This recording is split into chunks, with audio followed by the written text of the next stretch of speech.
Welcome to another oral argument session. The 5th District Court of Appeal. I am Judge Lambert, Chief Judge. I'll preside. To my right is Judge Manker, and Judge Harris is to my left. We have one case left on the docket here. Again, for the record, it's February 7, 2023. Each side has 20 minutes.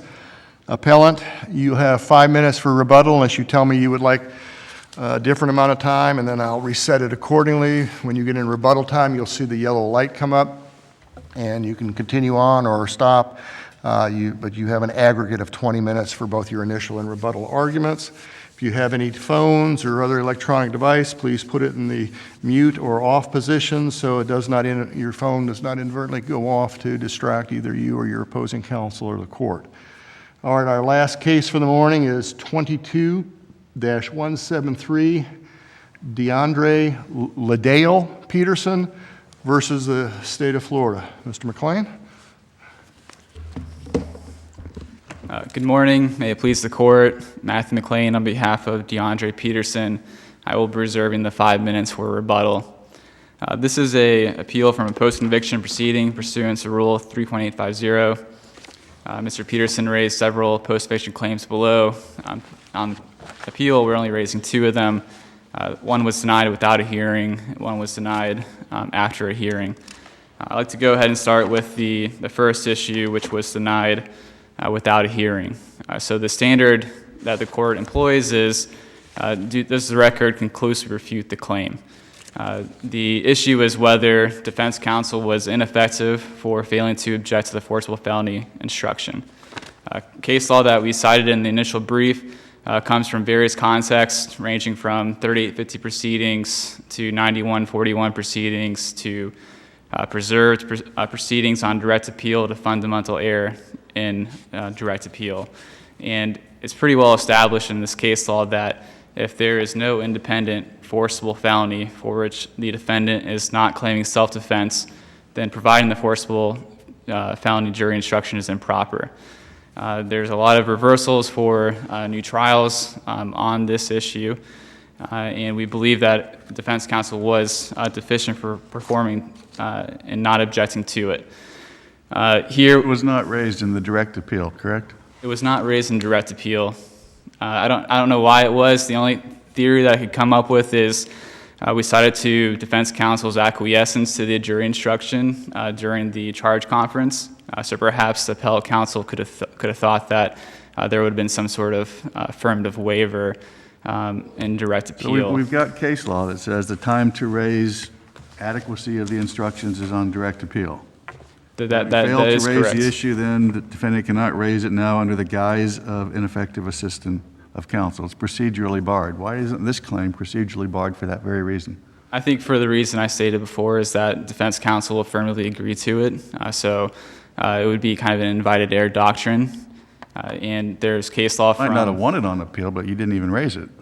Didn't raise it, but perhaps that was a good reason to go ahead and do so, is because it was affirmatively waived by defense counsel below by not objecting to it and accepting it as an adequate instruction in the case. Counsel participated in it.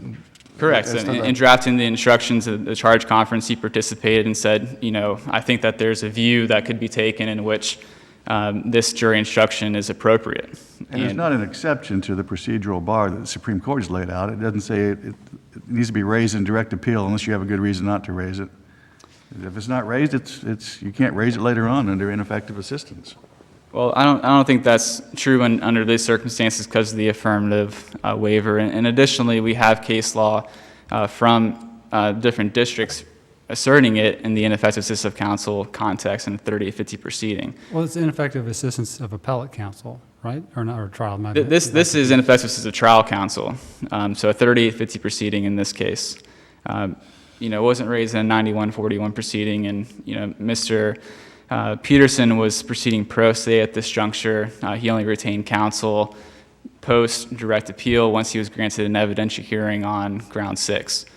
So I don't think this case should be decided based off of it not being raised in direct appeal or in a 9141 petition, based off of defense counsel's affirmative waiver of the issue in the trial proceedings and the case law that supports it being raised in a 3850.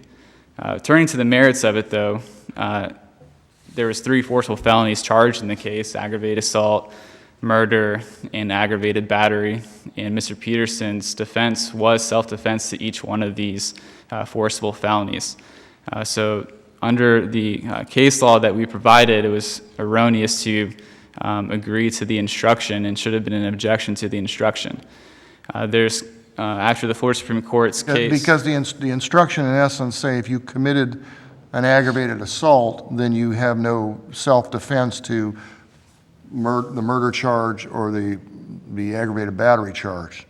Exactly. And so, and if it's a self-defense claim, you in essence say, I did commit an aggravated assault, or whatever the underlying event is. I did commit that, but I'm justified under these facts, and therefore I should not be convicted. So, correct. And so, under the... So this is the circuitous problem that was identified in the Martinez, was it Martinez? Yes, Martinez was the Florida Supreme Court decision. And Martinez talked about when the forcible felony instruction should be given. It's a circumstance where, for example, there's a armed robbery at a convenience store, and the defendant goes in there and is robbing the convenience store. The store clerk pulls out a gun on him, and he shoots him, the store clerk, and injures or kills him. In that situation, a defendant who is committing a robbery, even though he's now fearing for his life after a gun's pulled on him, can't assert self-defense. We don't have that situation here based off of the defense to the aggravated assault and then the murder and the aggravated battery. Is it because of the timing of the 3 crimes? The timing of the 3 crimes, there's multiple theories pursued at trial. The state's theory was that this aggravated assault was, intimidation and is what spurred like an independent act from the deceased, threatening him with machete, threatening him with a bat, and spitting on him. It was independent intimidation and an aggravated assault. The defense theory is that he gets threatened with a machete, threatened with a bat, spit on, is leaving, and in defense to ward off. But there's a temporal break. deceased. I mean, the machete is, and then the uncle or whoever says, get out, we're not having this in the barber shop. And then the guy comes back and does the spitting, and the victim does the spitting, or the decedent does the spitting, and then he leaves, and then your client follows out shortly thereafter and points the gun.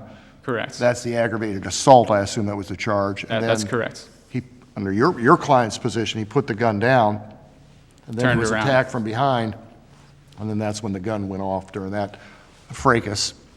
Yes. Could that not be the independent forcible felony, the ag assault, and it ended? I mean, because he wasn't defending himself to the spit. The spit had ended, and then he walked up to take reaction to the spit.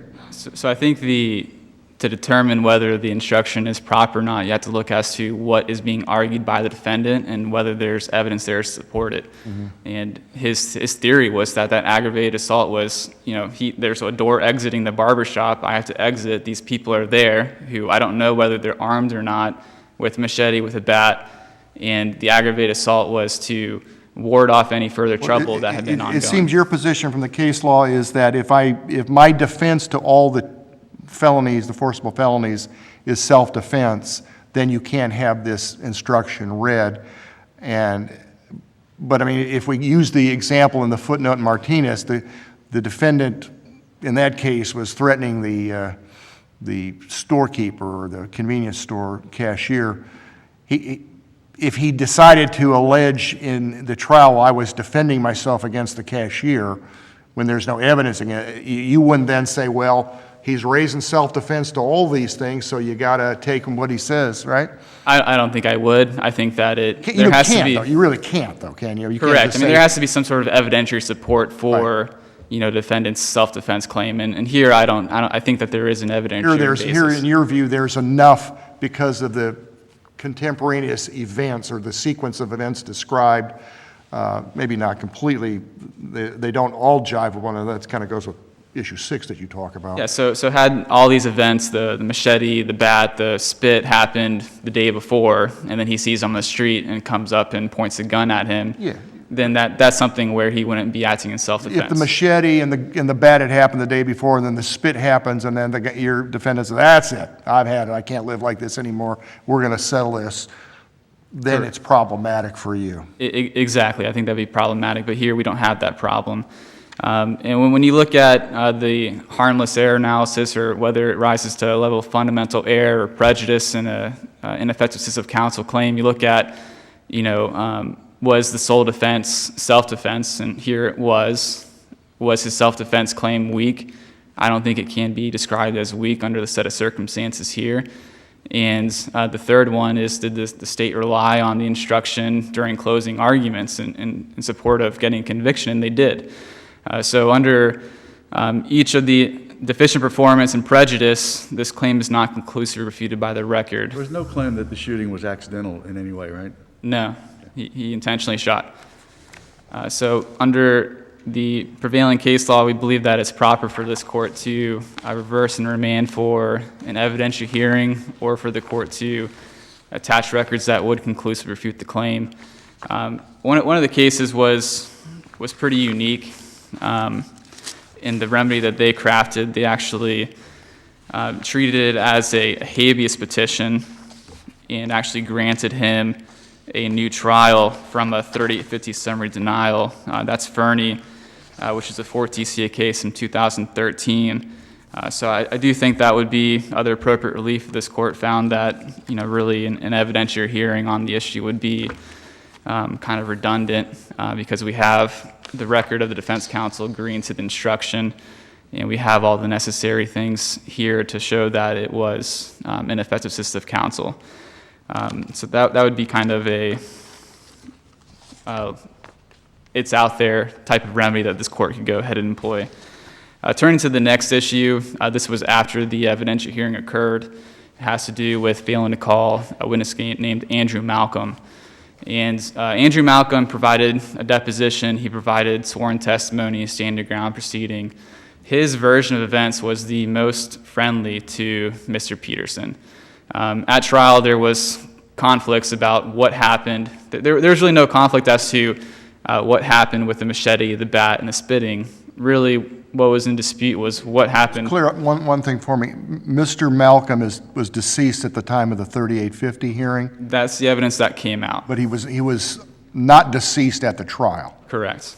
But he had given testimony at a stand your ground hearing, and his testimony was presented by who? The state or the defense? Defense, Okay. which was a different defense attorney than the attorneys that represented him at trial.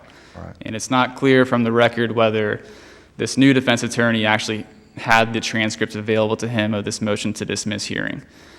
So Mr. Malcolm provides the most beneficial set of circumstances for Mr. Peterson's self-defense claim. And that's because there's witnesses that said this was he comes out of the barber shop, he faces him up, he points the gun, and then Mr. Wiley, the deceased, comes at him to protect himself from being shot, and a shot is fired.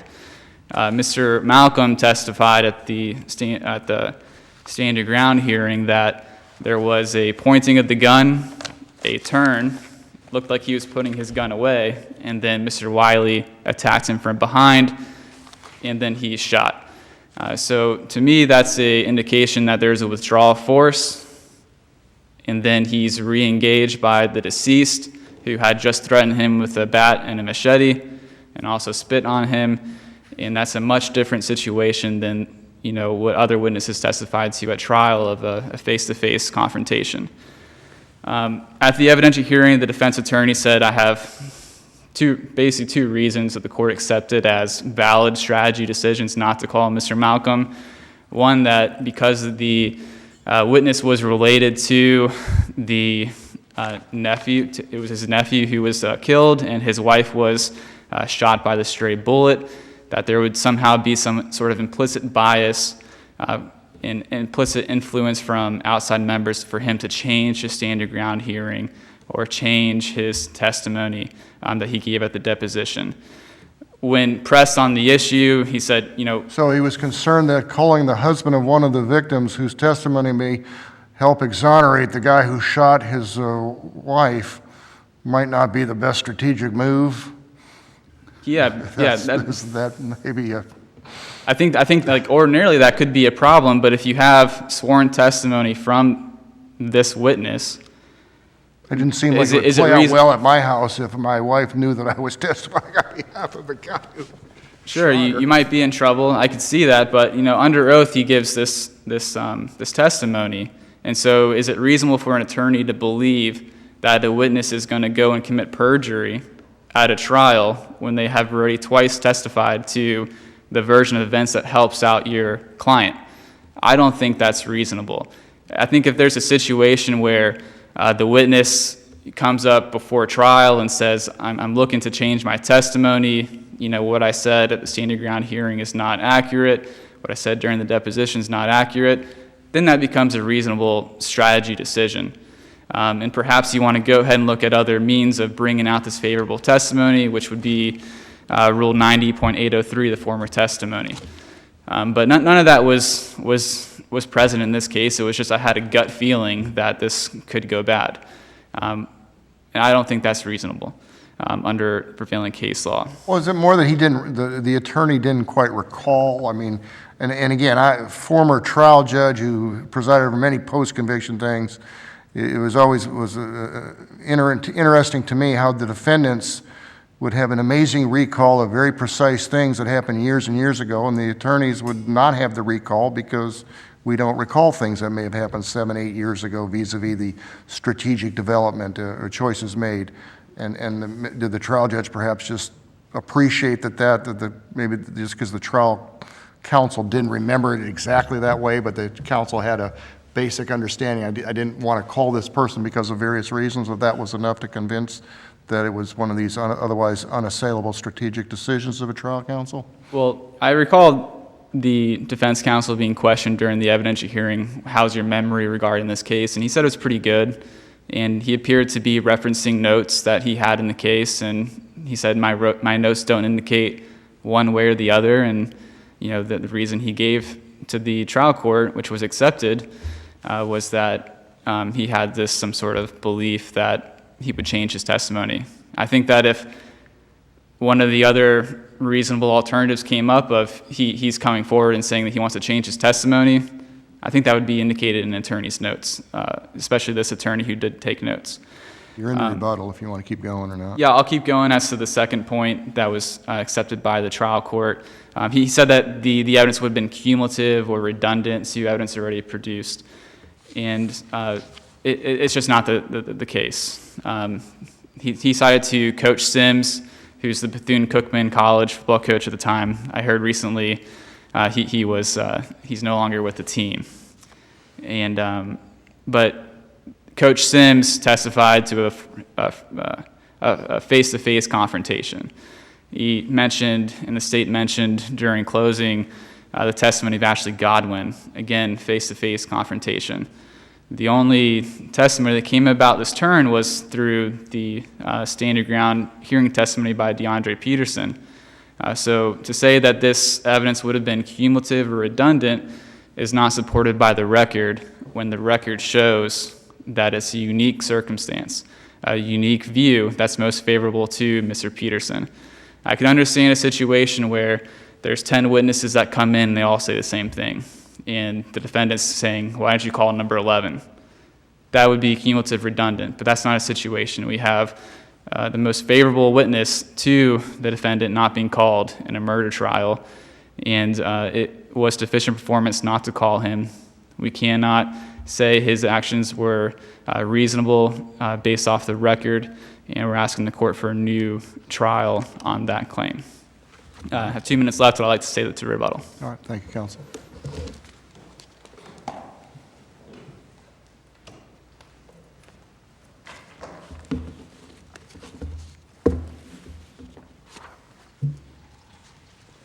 Good morning, Your Honors. Good morning. May it please the Court, my name is Dan Caldwell with the Attorney General's Office. I represent the state of Florida in this matter. Starting with the issue regarding Mr. Malcolm, as Your Honor noted, it can be difficult to remember what happened in trial quite a while, many years before. Appellant did, in his brief, ask that this Court take judicial notice of the trial transcript. And that part of the record supports the argument that this was cumulative evidence. It was not just Coach Sims' testimony that was relied on, that he saw the defendant leave the barber shop and was then struck by two individuals. Defense also called an individual named Barry Smith, who was another independent witness, who was driving by, said he had his window down, and that he heard somebody mention a gun, and he saw an individual pointing a weapon at someone, who then put it in his waistband, turned around and began to leave when he was struck from behind. So you already had two independent witnesses testifying to the victim striking the defendant with a weapon.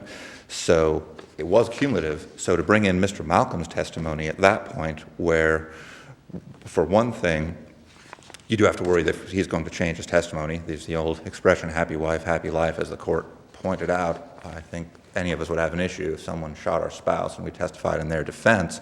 But also, Mr. Malcolm's testimony was slightly contrary to Coach Sims. Coach Sims is the only witness who testified that he saw both the victim and another individual swing and strike the defendant.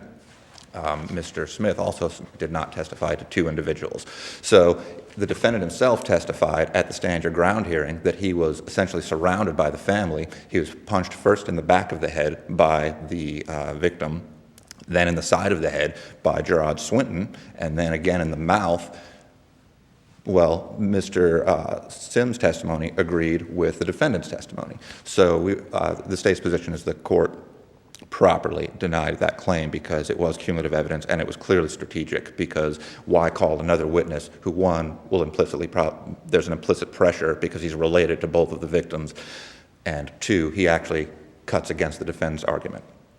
As to the second issue, Your Honors, based on Rule 9.141 and this court's administrative order, we declined to file an answer to that, so I don't have anything to say about it. I'm prepared to answer questions if the court has any, or if the court would like an additional supplemental brief on that matter. But other than that, I have no further points to make, so unless the court has questions of me, the state will rest on its brief and ask that the judgment and sentence be affirmed below. Ask me. Good. Okay, thank you. Thank you for your time, Your Honors.